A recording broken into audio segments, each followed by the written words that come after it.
நண்பர்களே வணக்கம். கடந்த டிசம்பர் 26 எண்ணூரில் பல பத்தாண்டுகளாக இயங்கி வரக்கூடிய கோரமண்டல் உர தொழிற்சாலையில்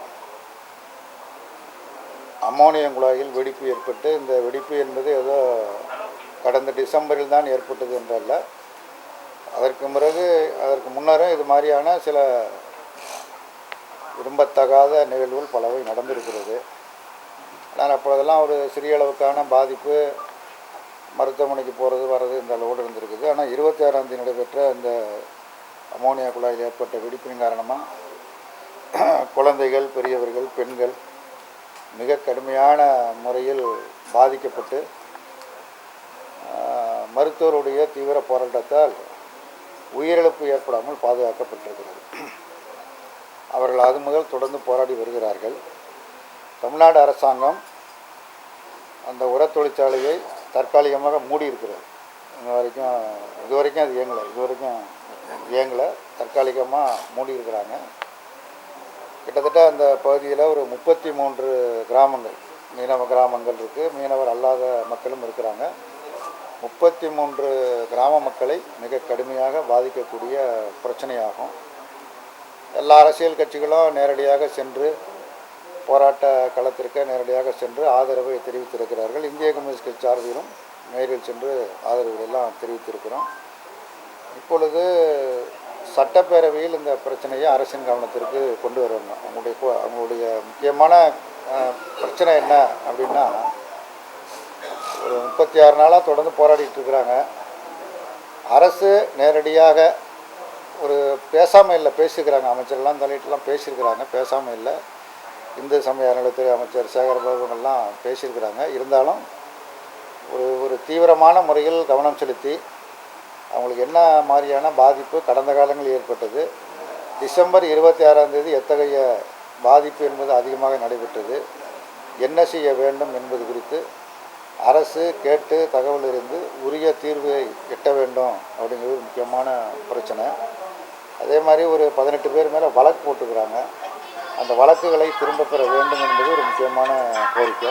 இந்த அடிப்படையில் எல்லா அரசியல் கட்சி தலைவர்களையும் சந்தித்து வரக்கூடிய முறையில் இங்கேயும் இந்திய கம்யூனிஸ்ட் கட்சி அலுவலகத்திற்கும் இந்த கோரிக்கை மனுவை கொடுத்திருக்கிறார்கள்.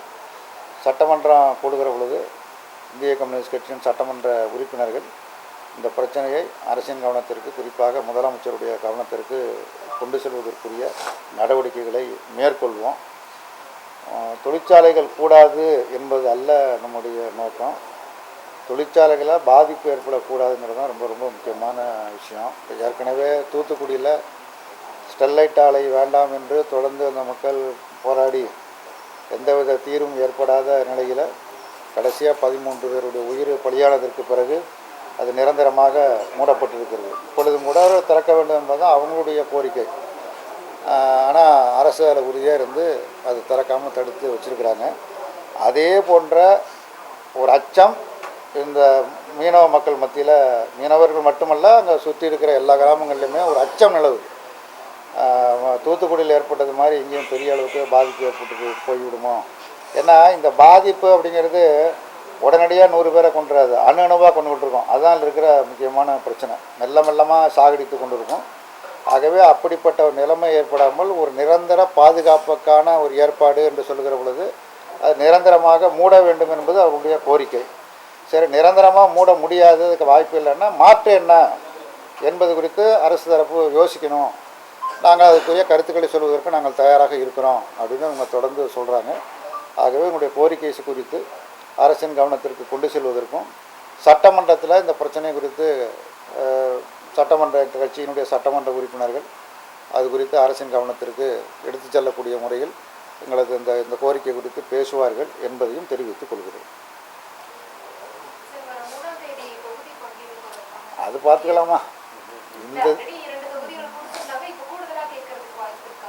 39 நிற்கணும்னு எங்களுக்கு ஆசை தான், பார்த்துக்கலாம். 3ஆம் தேதி பேசிக்கலாம்.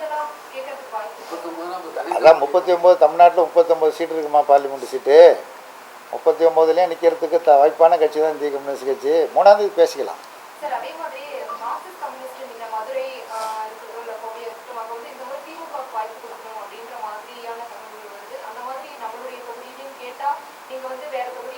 மார்க்சிஸ்ட் கம்யூனிஸ்ட் கட்சிக்கு நான் செயலாளர் இல்லை, அதுக்கு தோழர் இல்லை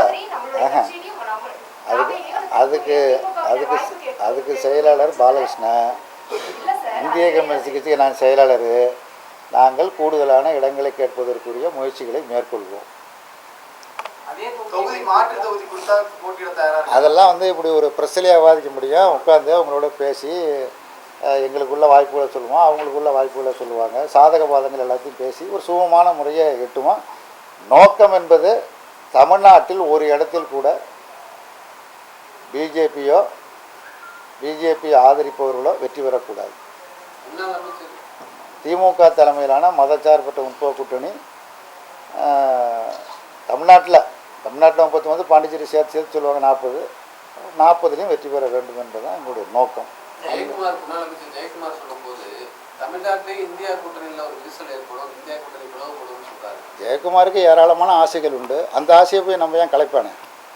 அதுக்கான வாய்ப்பு இல்லை, அவர் ஆசைப்படுறாரு அந்த மாதிரி இது கலையணும் போகணும். முதல்ல அவர் ஒரு அணி அமைக்கிறதுக்குள்ள முயற்சியை மேற்கொள்ளட்டும். அதிமுக அவங்க ஒரு அணி அமைக்கிறதுக்குள்ள முயற்சி பண்ணலாம். அந்த இதுக்கு முயற்சி பண்ணாமல் இந்தியா கூட்டணி உடையத்து அவர் ஏன் கவலைப்படணும்? அது நாங்கள்லாம் கவலைப்படணும். அதுக்கு ஏன் அவர் கவலை விட்டுட்டு பேசிக்கிட்டு இருக்கிறாரு? அவர் முதல்ல அவரை காப்பாற்றிக்கிறதுக்கு அவரை முதல்ல காப்பாற்றிக்க முடியுமான்னு தெரியல. அந்த நிலையில் தான் அதிமுக இருக்குது. அது இன்னொரு அணியை பற்றி ஏன் அவங்க கவலைப்பட்டுக்கிட்டு இருக்கணும்? கவலைப்பட வேண்டிய அவசியம். கூட்டணி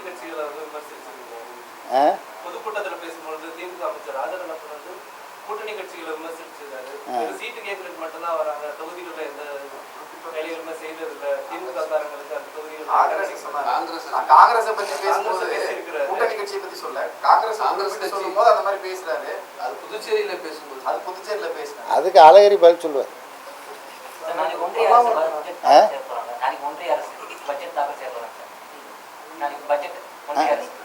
இடைக்கால பட்ஜெட்டு ஒன்றிய அரசாங்கம் இடைக்கால பட்ஜெட் ஒன்று அது சமர்ப்பிப்பாங்க. முழு பட்ஜெட் சமர்ப்பிக்க முடியாது. முழு பட்ஜெட் சமர்ப்பிக்கிறது இவங்க இருக்க மாட்டாங்க, கவலைப்படாது. பாதகம் செய்பவரை கண்டால் நாம் பயங்கொள்ளலாகாது பாப்பா, மோதி மிதித்து விடு பாப்பா, அவர் முகத்தில் உமிழ்ந்து விடு பாப்பா. அண்மை செய்திகளை உடனுக்குடன் தெரிந்து கொள்ள இணைந்திருங்கள் இயம்நாடு தொலைக்காட்சியுடன்.